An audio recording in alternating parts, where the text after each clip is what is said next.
जुआ के चक्कर में हार गया भाई हो 97 लाख रुपया एक लड़का। भाई हो हम जितना भी सुपरस्टार हो बॉलीवुड से लेके बड़े बड़े सुपरस्टार जो जुआबाजी सट्टाबाजी के ऐड करत हो प्रचार करत हो ने भाई साहब इन्हें पैसा खातिर कितना जने के बर्बाद कर देते हुए एकर कौनो धरा ना हो। हम आपके पूरी कहानी बताते थे। पहले आप लोग अगर हमारे यूट्यूब चैनल पर नया आने तो यार हमारे चैनल की सब्सक्राइब करा। अब फेसबुक देख रहा था तो पेज के फॉलो करा। चला पूरी कहानी विस्तार से बताओ थिला।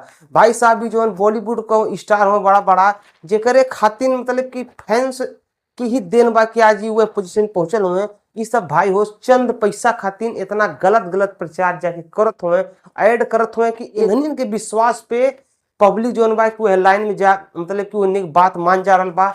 कहीं न कहीं बहुत ज्यादा बर्बादी हो गई बा। हाँ भाई चाहे वो बॉलीवुड के हो चाहे वो क्रिकेटर हो सब सट्टाबाजी जुआ वाला जो ऐप हो इन्हें का ऐड करते हो इन्हें का प्रचार करते हो। अब भाई हो असर ही पड़ रहा बा कि सब लोग जो है कि जुआ वाले ऐड के खेलत हो। एगो ऐसे भैया लड़का जो की इंजीनियर बा लेकिन ये जुआ वाले में ऐसा फंस गया कि ओकर 96-97 लाख रुपया आज कर्जा में बा। ओकरे घर वाले माई बापों के घर से भगा देले हुए और भाई वो एकदम बहुत ज्यादा वो परेशान बा और वो एकदम रो रहा बा। ऐसा लग रहा बा कि अब वो टेंशन की वजह से कौन बहुत बड़ा कदम उठा ली।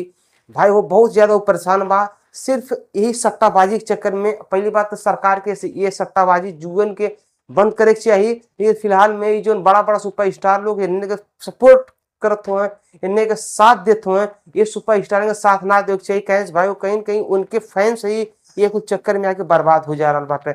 आप लोग के का ये प्रचार करे वाले बड़े बड़े सुपरस्टार हुए इनके बारे में आप का कहना चाहते हो नीचे कमेंट करा। अगर आप लोग हमारे यूट्यूब चैनल पे नया होने तो यार हमारे चैनल को सब्सक्राइब करा वीडियो को लाइक करा। मिलते अगले वीडियो में तब तक नमस्कार बाय प्रणाम हर हर महादेव जय श्री राम।